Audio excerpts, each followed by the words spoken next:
Oh man, here we go, guys. Welcome to another episode of TWC Talks Podcast, the Wealthy Consultant Podcast. Excited to be here with my buddy Cole Taylor. How are you, sir?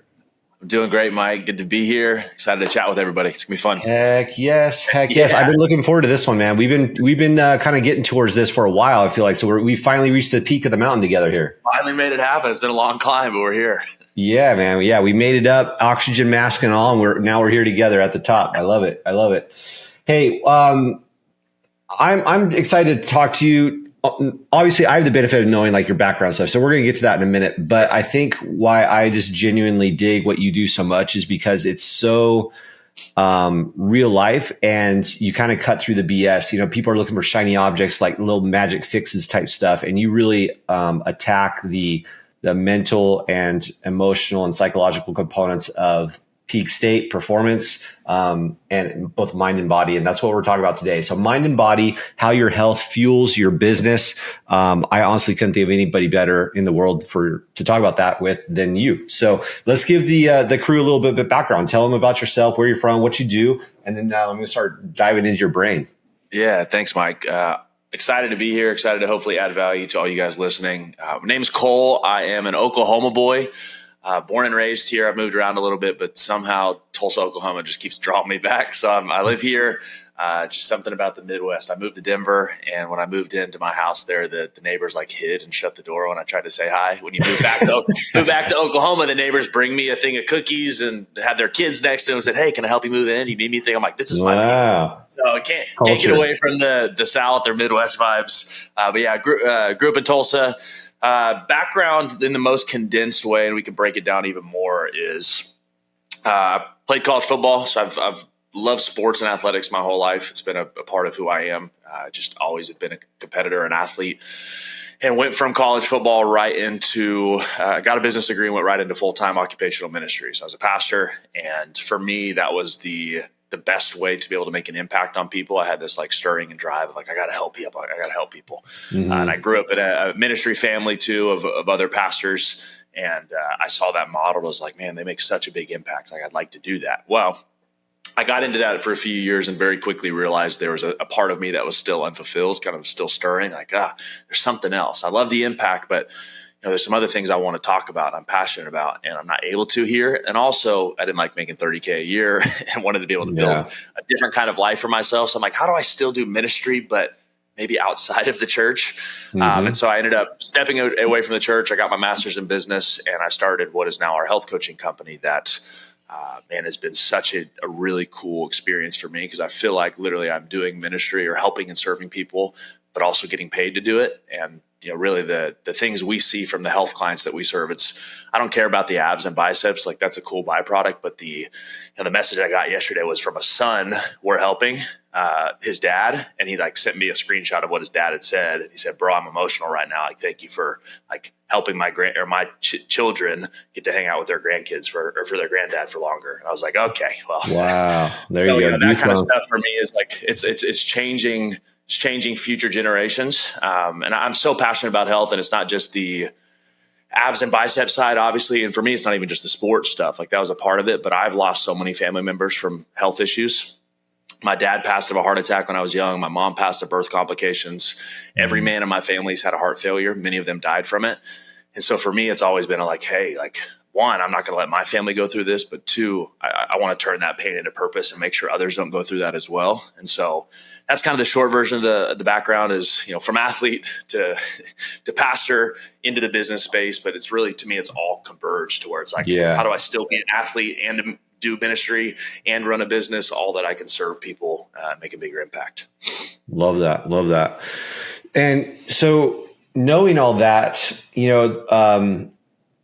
as you're already aware, you're inside Chamber, our top tier consulting group. You already understand like what we do inside there. But what's interesting is that Taylor and I, we are the ones that have an onboarding call with our clients in Chamber, and as they come in, inevitably they're obviously passionate business owners. They're wanting to scale. They want to do this. They want to do that, and they want to grow their business naturally. We get that, and that's why they're in Chamber. But what's really interesting, and I don't think it's probably going to come as a surprise to anybody that's listening to this, is that we almost invariably will start with the mind component, what's going on between the ears, because you can't outperform your own mindset. Nope. You can't outperform your own habits.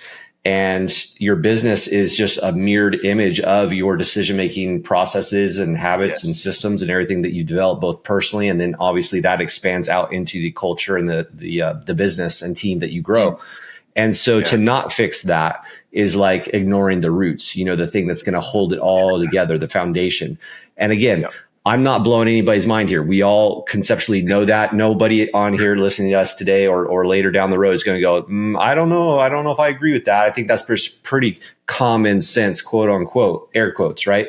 Well, common sense isn't always common practice. And the irony is people want to grow, but then they forget what the heck they're doing to, in their mind. And then of course, by extension of that, their body. So I say all that because that's why I was just so excited to have you in chamber, because you make that connection between that mind and body component and then how that transcends into business. So let's kind of go that route. I know there's different ways we could go, but in specifically relating to building businesses, where do you think most people are dropping the ball when it comes to the mind and body equation? Like, obviously, okay, don't sit on the couch all day and eat potato chips. We get that, right? But are there other things or where do you see the most friction, I guess? I have so many ideas in my mind here, but let's start there. I think just to circle it off as a foundational thing, you mentioned a big part of it, but I don't think a lot of people, I think they know that their health is important or they know that doing mindset work is important, but they choose to put that off for a more direct business action. And maybe it is a revenue generating activity. Sure, that's great. But often it's not. I think it's usually just spinning your wheels. But I think to me, I correlate it to the health practices too, where so many of our clients want to do cold plunging and red lights on and all the biohacking, but won't do the basics to actually keep them healthy. Like I even gave Taylor crap on his onboarding call with us the other day. And he was like, when do I get to cold plunge? And I'm like, you can do that whenever you want. That's not going to drive your results though. Like we got to fix your nutrition first. That's the foundation. He's like, okay. And so I think that's just a mental, and it's part of what's made us successful as a business owner is like, how do I skip through all the fluff and go straight to the thing that's going to accelerate my results? But if we don't do the foundational things, it's really hard to sustain results. What up, T? Oh boy. Join the party. You guys started without me. You started without me. What's up, man? Hey, I'm just happy to be here. I can't wait for listeners to be like, yo, what is happening with this podcast? What just happened? That's what I love about this podcast. Let's just flow. You know what I mean? It's just straight conversational. What the crazy thing is, we were literally just talking about you and you hopped in. So your ears must have been burning. Wow. What did you say, Cole? What did you say? we had not mentioned you once throughout the whole podcast. And then right when I said your name, you popped in. That's crazy. He asked the question quantum. He asked the question of right there. He asked the question of why do business owners often miss this whole health component?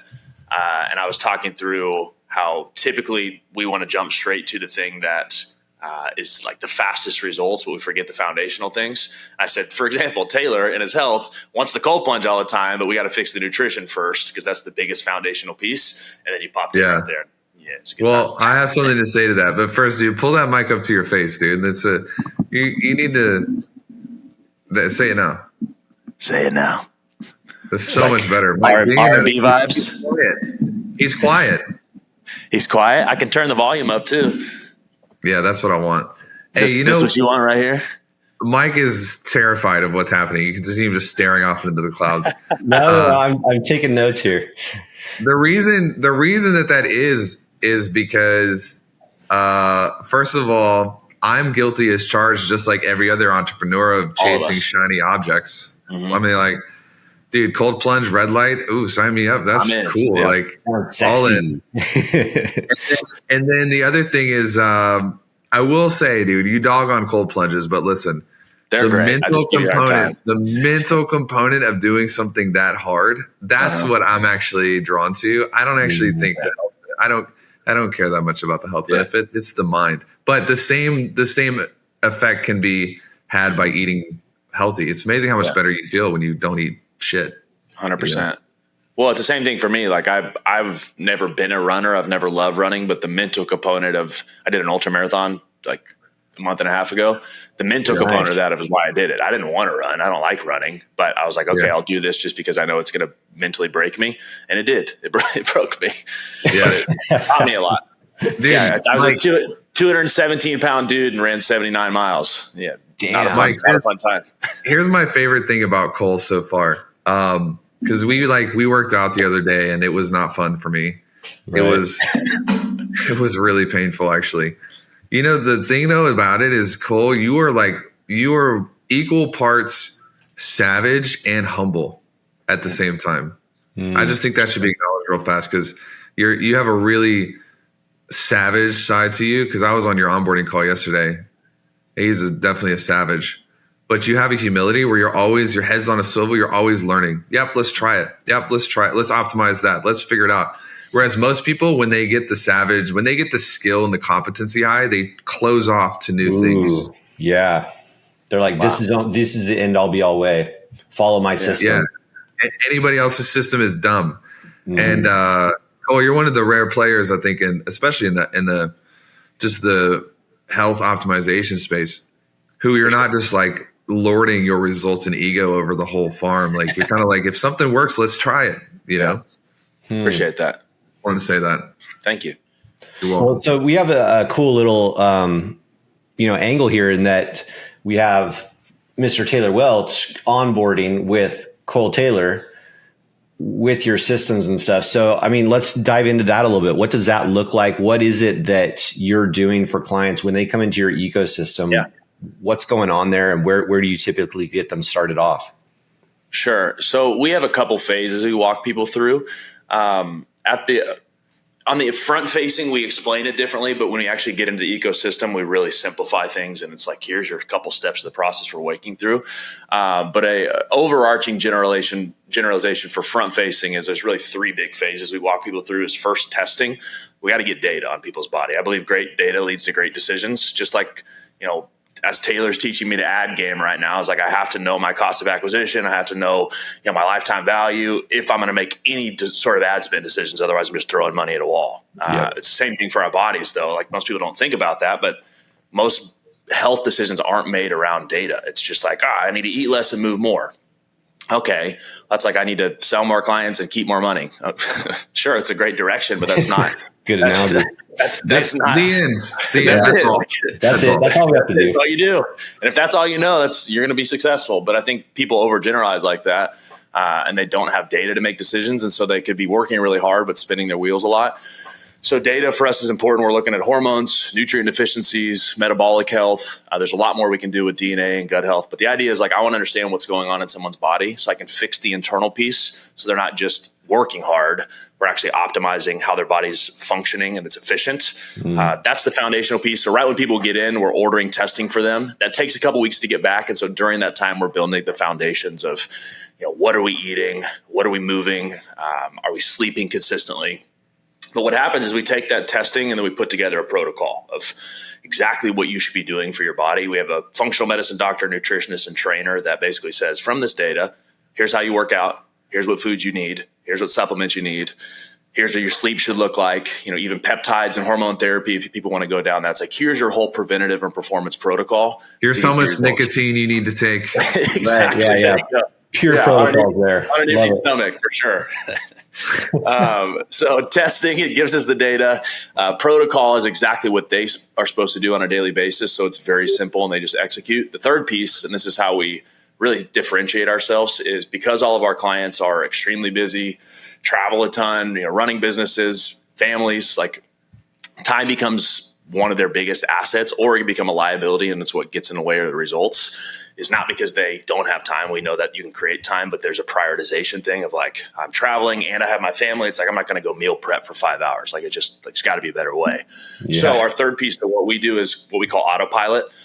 The goal is to put their protocol on autopilot. So as much we can do to remove resistance for them so that all they have to do is execute, we will. So we act as their health concierge or health executive assistant. So if we give them a meal plan, we're sending them the foods. Like, here's your meal prep, or here's your groceries, or here's your bulk. Someone does your meal prep for you. Whatever we need to do, we'll do that for them. Same thing with, like, if they travel, we'll send Uber Eats to their hotel, or send their supplements ahead of time, or coordinate their their testing data, all that stuff. Like, we do it for them so that so that they can execute the protocol. And then it's a continual optimization process, like a big circle of like, all right, I get more testing, I get a new protocol, it's put on autopilot, and then we just keep kind of repeating that loop so that, again, they can get incredible results, but we take care of most of the logistics. So that's an overarching general process, but obviously there's a lot more details in the mud.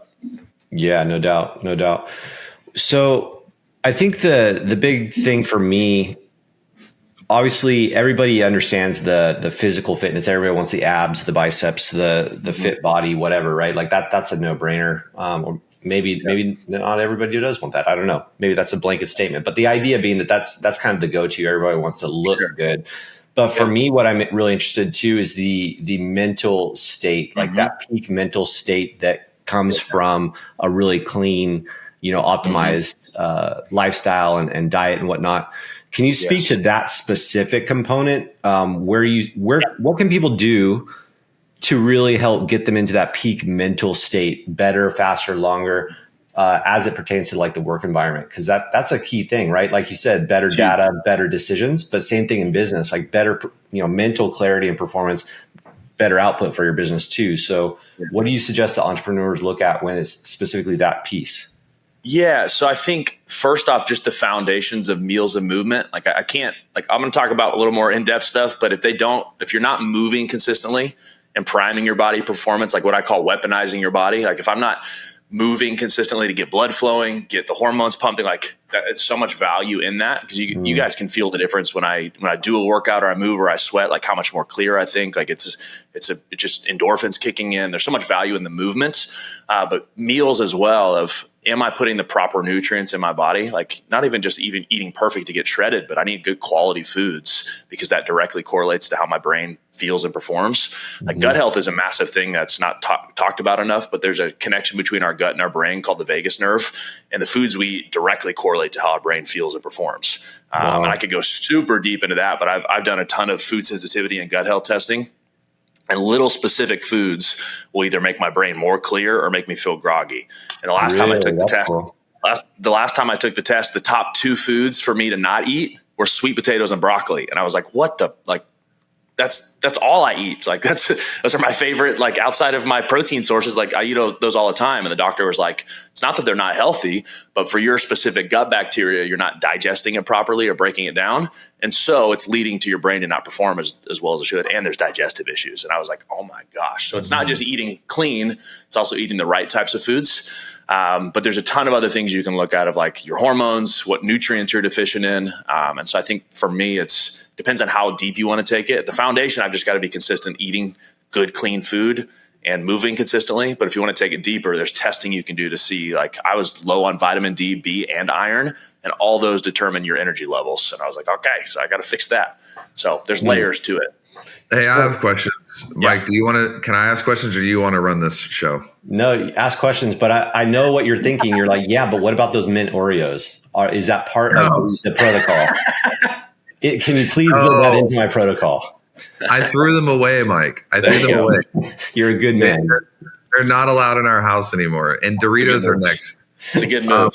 I actually have 2 questions. The first is just like, can we just broach this topic of testosterone? Yep. It's got a bad rap. People think it's a steroid. It's not. Like we linked up about this, and I can point to like dozens of people that I'm really close with that are on testosterone, but they're sort of embarrassed to talk about it. Shouldn't be. Just like break this open, because I talked to someone like 2 days ago, and I was like, bro, you are low on testosterone because you are like struggling to get through this conversation. Yeah.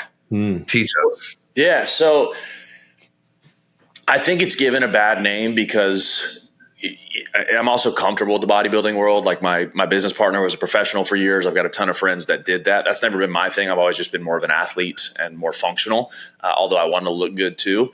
But testosterone's gotten a bad rap because all bodybuilders, for the foundation of their anabolic steroids, have to take testosterone. Like that's the base to control their hormones while they're doing those things. And so it's always lumped into that category, but it's not. Like it is a hormone, but it's not an anabolic steroid. And if done right, like the goal is replacement of something that your body's not naturally producing. Like I'm going to take vitamin D because I'm not getting enough of it.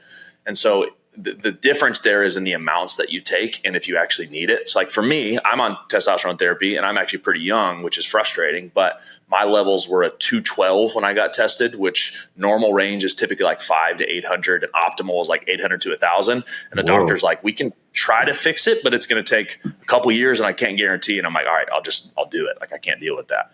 And so it shouldn't be a shameful thing. Like you're not naturally healthy because of lifestyle, because of, stress levels. That was mine. My cortisol stress was so high that it tanked my testosterone. But it's something that if done at a proper, well-guided way to get you to normal levels is not like, it's just getting you to normal. It's getting you to healthy, how you should be functioning. I don't know why people are ashamed of that. I think it's because there's just a lot of shame culture around it. Like, oh, you look like that because you're on TRT. And I'm like, no, like you still I'm have just to at work a out. normal level. I still have to work out. I have to eat good. That brought me from negative to normal now. Like I'm not a superhuman. Like I'm not taking steroids and that's why I look good. It's like I got my levels back to where yours are. Yeah. I have a theory on this and I'm curious to have you like poke holes in this. Yeah. Because cortisol, stress, there's a really cool book called The Upside of Stress. Mm-hmm. And stress is not like inherently bad for us. It's how we look. But in old times, let's go 4,000 years ago, there was definitely cortisol when you're like about to die because you're freezing to death. Like there's stress there. I think the difference, and this is my theory, and I just want to talk to a smart person to poke holes in this. Mike, you as well, but Cole's probably studied this. Yeah. Back in the day, our cortisol levels probably looked more like peaks and valleys. Yep. It's like we're super high cortisol because we're on a hunt or we're having to outrun a lion. Now, social media has created this artificial, like constant peak cortisol all the time. Yeah. And so we can't actually get rid of it because we have cortisol in the morning, cortisol in the evening, cortisol at Christmas, cortisol for Thanksgiving, cortisol in March.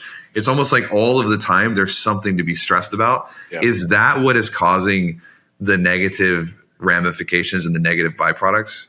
Yeah. So I think it's two things. It's the overarching cycle, like you said. Like our bodies are designed to go through an arc. Like it rises in the morning, and then as you go throughout the day, it's supposed to fall. And when you go to sleep, your cortisol is supposed to be decreasing, and your body, like, it's designed to handle stress. Stress is good, and it gets your body moving and going. But right now, because of lifestyle factors, it doesn't do that. Like you said, at night, people are watching TV when that blue light causes more stress. They're yelling or jumping, or people work out or take caffeine at night. Like it's doing a ton of things that put them in stress. And so they never actually get into a good rhythm. But also just the overarching volume, like you said, of like, if you're scrolling on social media or, stuff stressful happens in life, like people's levels are just staying higher and never, like, maybe their cycles now look like this versus before it was a big cycle. I think I agree. It's significantly higher than we're designed to handle every day. I feel so validated right now. Thank you. But here's the deal, though. Like with the cortisol hormone, like it not only affects like your other hormones like testosterone, and it can tank a lot of stuff in your body. But for people wanting to lose body fat and gain muscle, your cortisol is an inverse relationship with your metabolism. So as your cortisol goes up, it dampens your body's ability to burn calories into fuel. It also increases insulin resistance, which basically you can't process carbs and sugar, and you get cravings. And then it also produces the hunger hormone ghrelin and spikes that. So basically, like, if you're wanting to lose body fat, it's a terrible environment for that, because as cortisol goes up, you're hungrier, not burning calories well, you're getting cravings, and you're not processing carbs and sugar. And so it's like, we wonder why I can't lose weight. It's not just because your habits are bad. That's part of it, but also you're so much stressed that your body's not functioning well. Yeah. Mike, I want to give you a chance to hop in, but I've got more questions. Do it. I was just going to kind of put a little highlight on that one for Cole, is that kind of comes full circle back down to the whole mind body component, right? Like you can be doing all the hard work and doing these things, but you've got to calibrate the mind to be in alignment with that and the stress component. So, how do you guide clients through stress? Because now you're talking about their entire livelihood, everything that they're doing. You deal with entrepreneurs and successful ones at that. So I'd imagine that that's probably as hard, or even maybe the most difficult thing that you probably deal with your clients. So how do you coach them through that? Yeah, it's twofold. So one is doing what we can on the front end to actually decrease the cortisol levels or mitigate some of that stress. There's only so much we can do because the person has to really buy in and believe that. But helping them get more sleep, helping them try to decrease stressors, like habits like breath work or mindfulness. Like we literally will have to encourage clients, me included. Our doctor team yells at me like, "Hey, you've got to relax." I'm like, "I am relaxed. I feel fine." And they're like, "Well, you need to do more things to try to relax actively." And I'm like, "Okay, I'll do more. You need to relax more." So I think on the front end, trying to eliminate stressors from them and just giving them the awareness that their body's being affected by it. But that doesn't work as much. Like unless someone really buys in, we can't force them to do that. However, what we do on the back end is mitigating the risks and how their body's responding. What I mean by that is most of our clients are super driven. It's like, all right, I'm going to work out 7 days a week. Let's go. Like I'm used to doing 75 hard. And that actually spikes cortisol even more. So typically we're pulling people back and saying, we need you to eat more food this week. We need you to decrease your activity levels. Like we need you to recover. And that actually leads to better results because it puts their body out of that stress state. And so I can't control the front end as much unless they're willing to buy in and be like, all right, I'm going to change my environment a little bit. We try. Some people buy in, some people don't. That's a whole nother conversation. Yeah. But on the back end, our protocols are built around like me too. Our doctor team all the time will say, hey, pull it back this week. Your body's stalling out because you're stressed. I see your inflammation. We need you to eat more this week and work out less. And I'm like, that's not how that works. I need to eat more and move less to lose weight. And they're like, just trust me.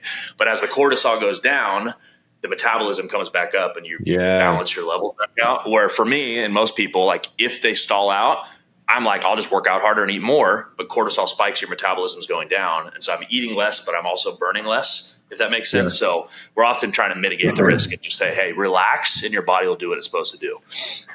Yeah, Mike, he's got so it's a beautiful program because it's loosely built off of Cole, can I just talk about your program for a second? Sure. Yeah, of course. It's loosely built off of like some of our models because like we've worked together. So when I feel very comfortable in it because I'm like, oh, they're constantly optimizing. It's like that feels like us. Yeah. Whereas most you pay and it's just like go through this course and track your food. And I'm like, well, but I'm different. Like I don't want to do the same program as somebody totally different. Well, and we focus on that internal piece first. Like your whole onboarding call was like, forget the goals. Like we're an athlete. We're resetting our identity. This is what you do to win. Yeah. But it's very data driven. So like I'm about to go do my I'm scheduling my labs. Just going to send my blood panels to them. Mm-hmm. And then inside of the tool they're using, my sleep's in there automatically. And so what you're talking about, Cole, is like you have doctors that are looking at your data, and based on the data, they'll be able to see like, all right, this dude's either doing like 4 events this week or something has happened in his personal life because his stress levels have spiked. Mm-hmm. And so we need to adjust some things. And another really cool point, Mike, is like if I'm at an event, I can text the concierge. They'll pull my macros and they'll Uber Eats me something that fits my macros for the day. It's like I literally don't have to fire about it. Yep. Yeah. Dude, that's so cool. So he was like at the mixer a couple of weeks ago. I was like, have you raised your prices yet? He said, no. I said, send me a link. I need to put my card in right now. Yeah. This always happens to us where I'm like, we have these clients, phenomenal people. And then I'll be like, here's what the market says your prices should be. And then they raise their price and I can't get in. And I'm like, no, give me the normal prices. Yeah. Give me the OG price. I love that, man. It's super cool from a data perspective. Like I know that I'm getting exactly what the data is telling me to get. It keeps both sides accountable too. Like it keeps you accountable because you understand like, all right, I have to do this because I see the numbers on the page. It keeps us accountable too because you're seeing the data and you're like, shouldn't I have this? And we're like, yeah, that's why we did this. Mm-hmm. So that's I give crap to other coaches, not because of like a hate thing, because I just understand because I used to be there. Most health coaches have no idea what they're doing on the data aspect. They know general principles of eat less, move more, like how to manipulate calories, but I thought I knew everything too until we brought our functional medicine team and our nutritionists and they started showing the data, like the cortisol stuff too, where I'm like, all right, they stall out. We just got to cut their calories a little bit. And they're like, no. There's deeper levels to this. So I think without testing, you're guessing is a phrase we use a lot. And some people are really good at guessing. We got really good at that. However, like I just don't want to rely on my judgment call on everything. Yeah. It's just like us. It's like when somebody comes in, Cole, you've experienced this. It's like, I need the data. I need your personality. I need your psychographic. I need everything you've tried. And we have the QBR quiz that people go through. I need to see what's actually in the business, financial statements, all that stuff. Talk to me about this. This is my next question. Dude, why are you such a hater on dude, tonal and Vitruvian and magnetic weight. Like, bro, it works the same way. Why do you hate it so much? I didn't hate on it. You told me about this the other day. I'm like, that's fine. That's not bad. It's not that big. Dean was like, Dean's a hater. Dean's like, dude, I've decided in 2024. I can't say what Dean said, but it was a little racy. They're fine. Like, the goal is to get progressive overload on your muscles. And so if you have a way to use that tonal machine to add a resistance and you're tracking your volume of training over time and increasing the volume, then it works. I just don't know enough about those systems to be able to control that. And cool. It's a little bit of an old school mentality of like, if you're not lifting weights, bro, you're not like, I don't care. Like, there's clients of ours that do resistance bands and get incredible results. Like, as long as you're adding resistance and that's increasing over time, you should be able to be fine. Perfect segue to my next question. So, by the way, Mike, I just took us live in the Facebook group because you hate Facebook, but I'm going to make sure they get it. Perfect. You got three bros on a call talking about optimizing health for entrepreneurs, but three bros. Cole, from our environment, it's like the next couple of decades, like, women are a force. Yes. They think different. Like, they're just different. They're different animals. How would you say the differences stack up in terms of when you get a male client who's running a business versus you get a female woman mom client who's like running at the same level as a man, but you got to customize differently. How do you speak to the differences between the two? That's a good one. Yeah. So, I mean, the bodies are similar. There's some pretty big hormonal differences as the big drivers. They're still going to respond the same to macronutrients and training. They're still going to respond the same to certain vitamins if they have deficiencies, but hormones tend to be the biggest swinging factors, like testosterone and estrogen balances. Their metabolisms are typically significantly lower because of their body mass. So I say that stuff to say is like, we just have to make adjustments around those things. I think the biggest thing I see in women versus men outside of just the hormone stuff, which the hormones play a part in this, is typically men are overeating and we're having to pull them down to hit a number. Typically our women have been under eating their whole life and we have to build their metabolism back up. We'll get so many women come in like, I've been eating 1,000 calories a day and I can't lose weight. And I'm like, first off, that's what a 4-year-old should be eating. So that's your problem there. You're not fueling your body. But second is because our metabolisms are so adaptive, like they don't want us to lose weight. And so they're just going to suppress themselves to make sure we can maintain homeostasis. And so those women have been doing that for so long, thinking that's what is required to lose weight because that's what they saw a Victoria's Secret person do. I don't know where they saw it. It's a terrible thing. But they've been doing that for so long that now that that's their baseline, the only way they lose weight is they have to eat less than 1,000, which is extremely unhealthy even more. And so we have to literally fix their mindset first of like, we're going to make you eat more food and you're going to lose weight. Maybe not immediately, but you will. And they're like, no, I can't do it. Like, it's like this fear thing. So to me, there's more of a mental battle getting them to eat more typically that we have to walk through to build their metabolism. Because once we can get it back to a healthy level, then they don't have to starve themselves to lose weight. They don't have to do cardio all day. The other one is lifting weights too. Like, men, we don't have to typically convince them to lift weights. Women, it's like, I don't want to get bulky. And I'm like, you realize how hard it is to get bulky? Like that's a difficult thing. Like, I've worked my whole life to try to gain muscle. And so we have to talk through a lot more mental stuff. But the biggest like overarching is just hormonals. Like their testosterone and estrogen balances just don't fuel them to build muscle and burn fat in the way that we do. And so we have to manipulate things a lot more in tunely to how their hormones are responding.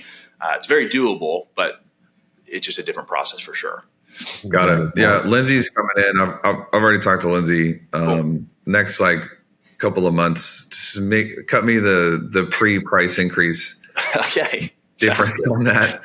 But it's powerful though. Like because all the women we coach are badasses too. Like, they're incredible, but to see, like, I almost get more excited about the women than I do the men. The men are great. And they're all like, they just come in gung ho fired up. I'm gonna get shredded, bro.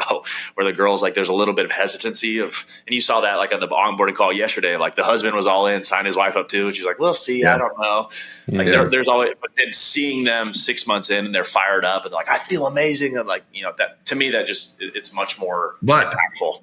Are you as excited about the men who are born men, but decided to be women?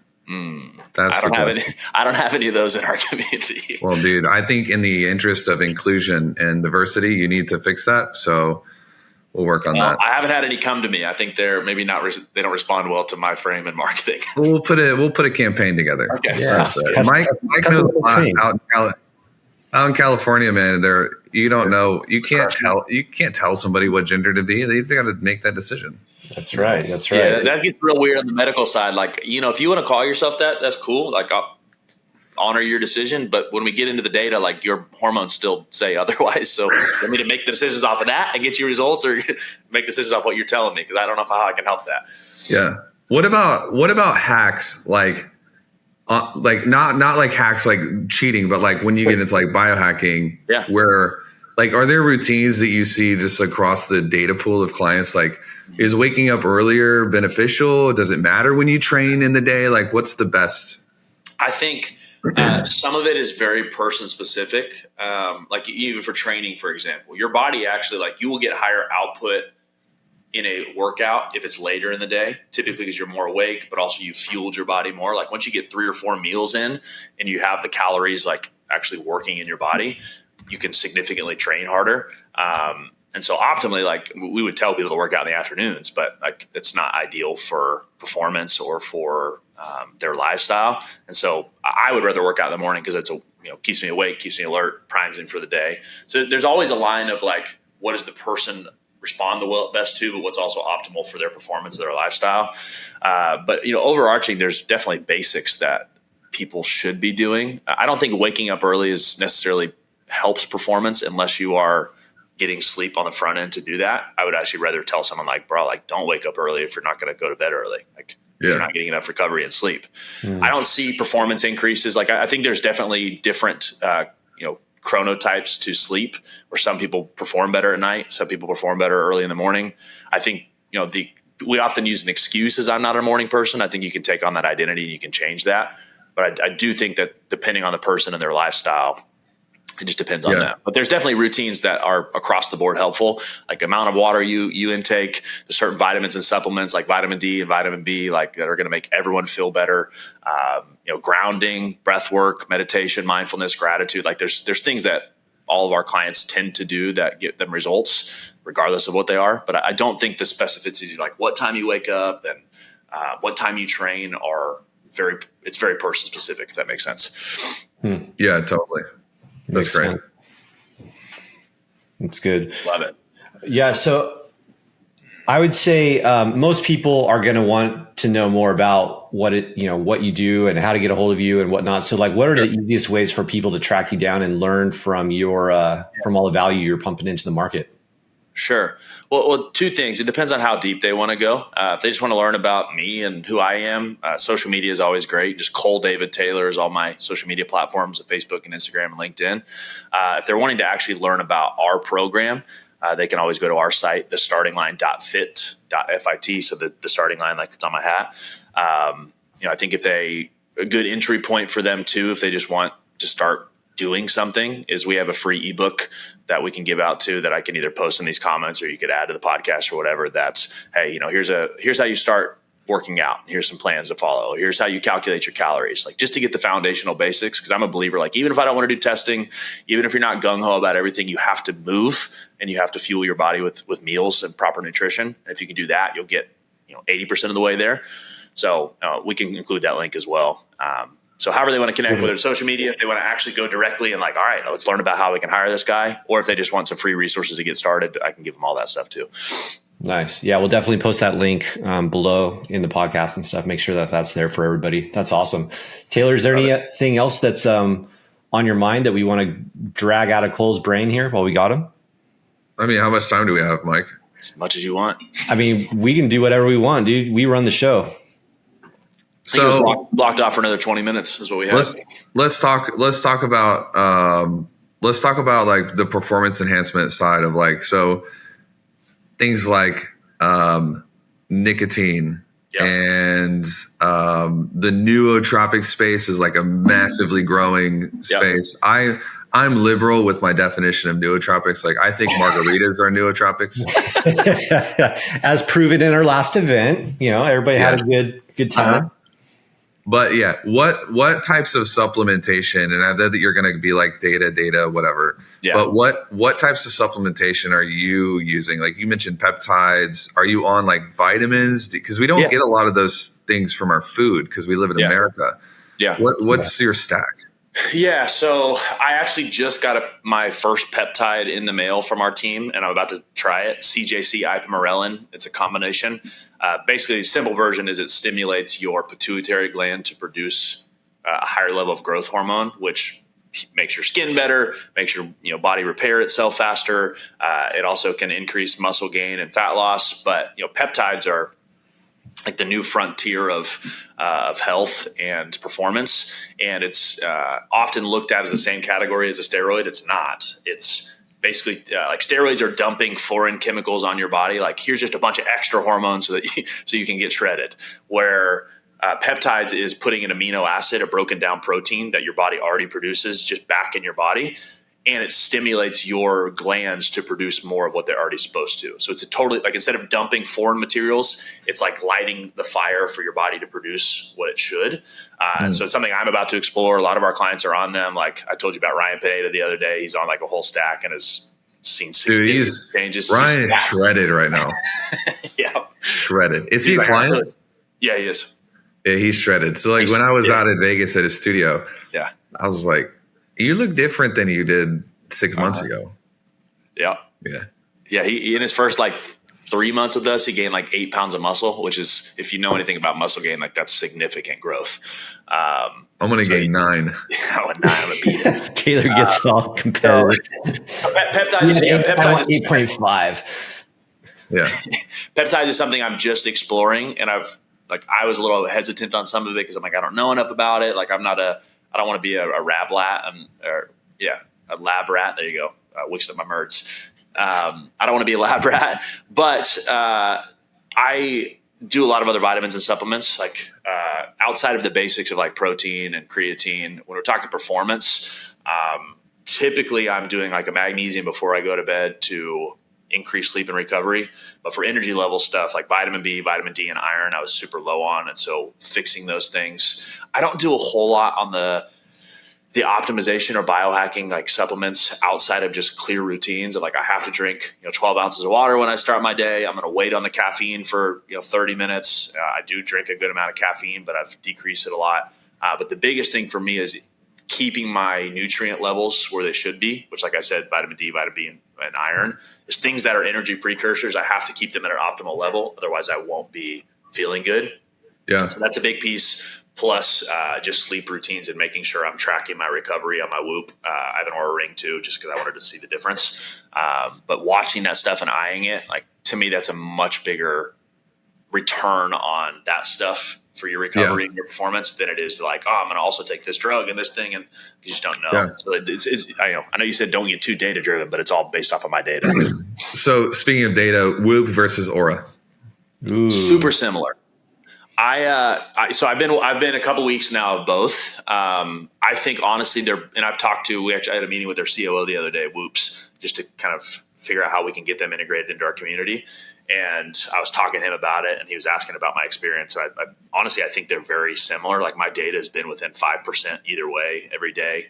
It's all, 99% of the same data within their metrics and dashboards. I think it's a personal preference for a couple of things. Like one is I just don't love wearing rings. And so I'm learning that like, as I grab dumbbells or I grab things, like I'm just I talk with my hands too. And like, it's kind of gets in the way of things. The band tends to fit my lifestyle a little better. However, on the style side, like anytime I wear nice clothes, I'm like, this looks kind of weird to have this like strap when I am wearing a suit.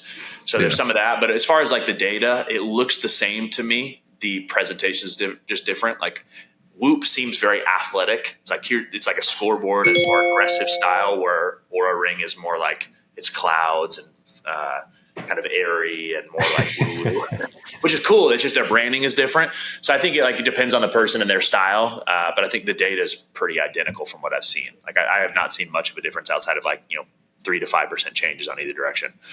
Nice. Got it.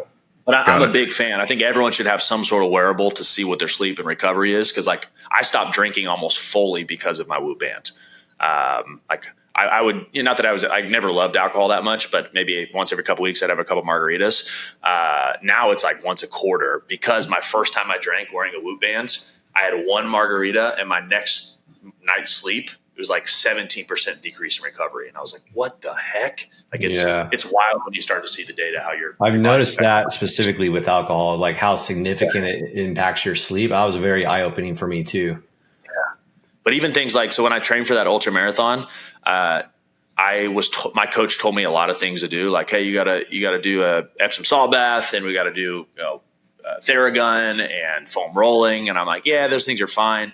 But with the Whoop, like when I foam rolled, it would increase my recovery percentage. When I didn't, like I could see the differences, and I was like, really, it affects you that much? Like I get the muscular piece, but all of those little habits, like you can see the difference, and you can track them inside the Whoop app and say, hey, I did breath work today, and you can see the percentage increase in your recovery. And so for me, like actually seeing my body respond data driven to actions too, like it's been a game changer for me.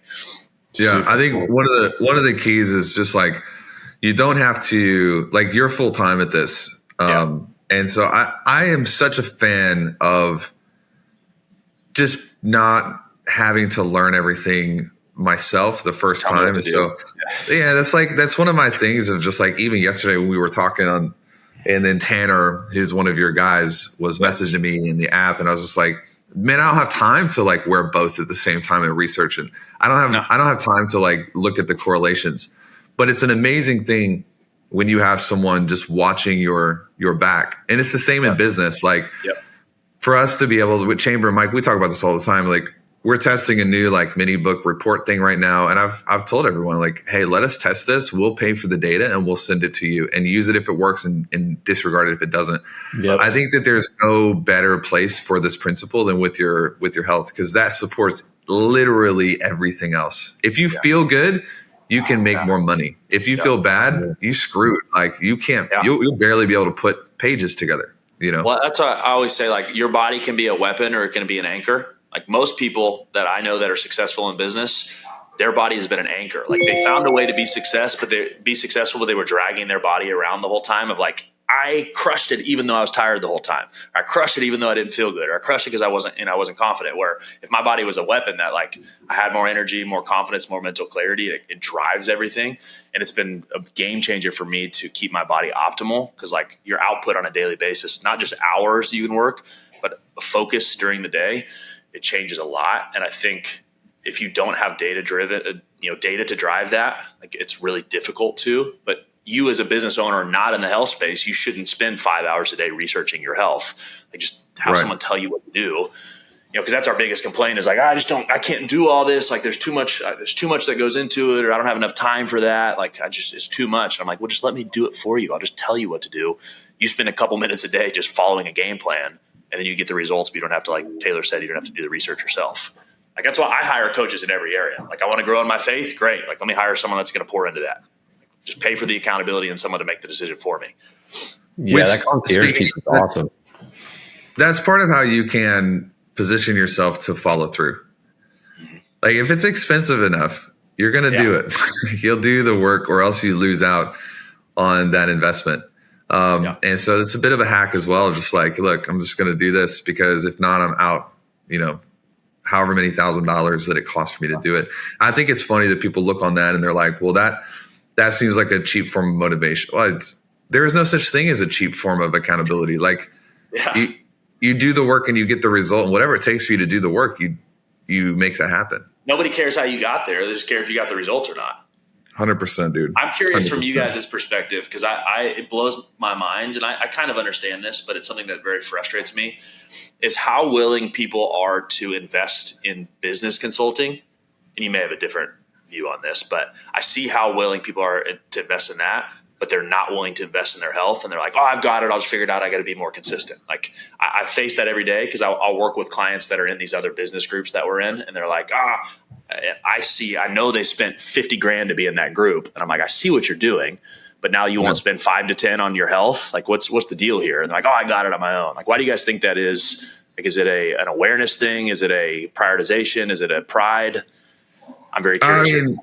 I mean, dude, like, I think it's not that people are more willing to spend money on business consulting versus health. I think people are willing to spend and gamble a lot of money on like get rich quick things. So like you're a real reputable, like I would consider us and what we do is like, it's very reputable, and you can tell that through how we pitch it and position it. Yeah. And we have the same thing where people are just like, you know, they're not willing to fix the underlying chassis of the business. They want to get someone to just teach them how to get a 10x ROAS. And it's like, well, look, that doesn't help you.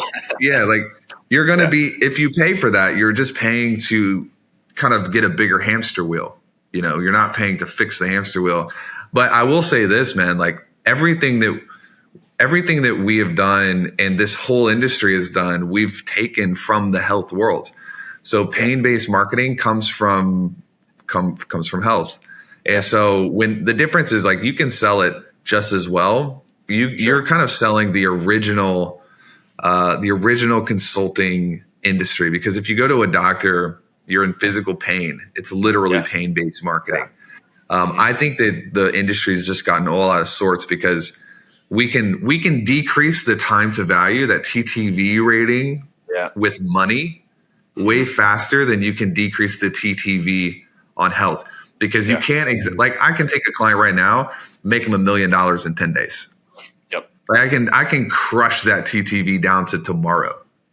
Whereas health, you kind of got to do this for 30 days, 60 days to see the result. And that's the big difference is you have natural, like biological limits on that time to value. I think that's the biggest difference. Well, I think even further, like if they're, because we do a little pain-based marketing, but I honestly, I try to do more towards marketing of like what's possible if you could perform better, you could feel better, like what happens to your family, your businesses versus like, you know, what happens if you die? Like, I don't know about the that. ultimate but, pain. I don't like talking to people that are like, I'm about to like die because my health's so bad. Like I want to help them, but like those are always the hardest people to help.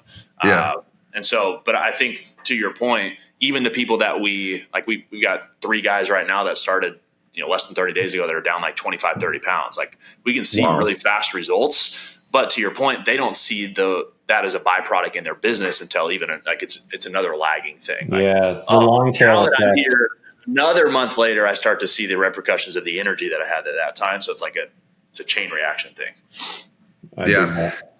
You can throw pain-based into future and vision as well. And one of my favorite thought exercises is like, you know, think about your life. Because most of our clients, even now, like I would say a good healthy percent. Mike, would you say 60% have kids? Maybe 60% are families and 40% are not. Yeah. Mm-hmm. Versus like, you know, the old companies like Traffic and Funnels, like 95% had no kids, and then the 5% who did have kids just thought we were idiots because we don't. They're the outcasts. And like, if you think about it, man, what would I pay to make sure I get to walk Kate down the aisle? It's great. That I'm here, like, because it's a real thing. Like, bro, you could all of the diseases and the death factors that do come, like we can prevent a lot of them just by choosing to be healthy. I'm not saying we can live to 200 just by eating good food, but I would pay a lot of money to make sure that I'm there. And then you have like the difference between being there and being there. Like, so are you there in a wheelchair? Or are you there actually walking her down the aisle? Right. Like, I think that's why. Are you attending or are you participating? Yes. And we're seeing this in our VSL now, but I think that's why me from stage converted so well for so long of getting people into our ecosystem is I would just tell my story of like, hey, I lost all my family members from health complications. Like, I don't want you to miss on that for your family too. And so it's never like a pain based on the like pain now, but it was always a future oriented pain of like, do you want to get to where, you know, your family has to go through what I went through? Do you want to like not be there to walk your daughter down the aisle? And so it's, you know, but it's still totally preventative is harder to sell. Yeah. It's harder to sell. And I think that I have another theory on this and then we're going to run out of time, but the preventative selling, the reason it's difficult is just natural selection, honestly. And this is about as morbid approach as you can get, but like, it's the same thing with capitalism in business where it's like, look, it is harder for me to sell someone on like, yo, fix the infrastructure, create some insurance, fix your environment, because it's like they're doing okay, I'm doing 20, 30K a month. I don't need it. I'm not in pain right now. Then they have less motivation. You know what that is? Darwinism. It's like, okay, well, cool. Like capitalism requires some people go out of business, and you're choosing to be, you're raising the odds of being in that camp. And there's nothing that I can do about that. You know, like, no, but I think on the other side, like that's why I was actually more attracted to Chamber. TWC was like, it wasn't anything paying. It was just like, if you don't want your business to be at risk all the time and you want to actually fix the internal stuff and run it the way you want to and fix the numbers, I'm like, we're kind of just all over the place right now. So I need something. Like it was nothing pain wise. Like I wasn't like, oh, we're going to die today, or we're not as big as I want to be. It was also like, I just want my business to be healthier. Which I don't know if I'm your ICP1 or what it is, but I think you're an ICP1. Okay. Yeah. Slow growth up and to the right. You know, you want the durable. You're not wanting expedience. You're wanting certainty. Yeah. I think you're about to have a record month this month, from what I heard. Yeah. So, I mean, dude, everything in proper time.